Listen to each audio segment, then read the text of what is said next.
কোথায় বসে আছি বুঝতে পেরেছো?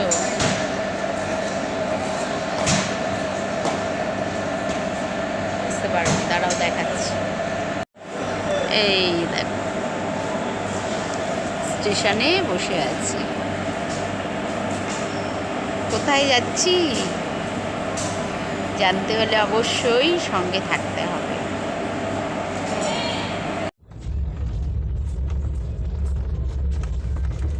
অনেক লেট চলছে, কখন পৌঁছাবো গন্তব্যস্থলে বুঝতেই পারছি না।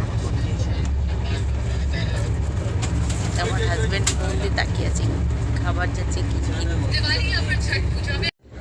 কখন যে পৌঁছাবো তার কোনো ঠিক নেই। আর ভালো লাগছে না, 4-5 ঘন্টা লেট চলছে। অনেক লেট ট্রেন, কখন পৌঁছাবো জানি না।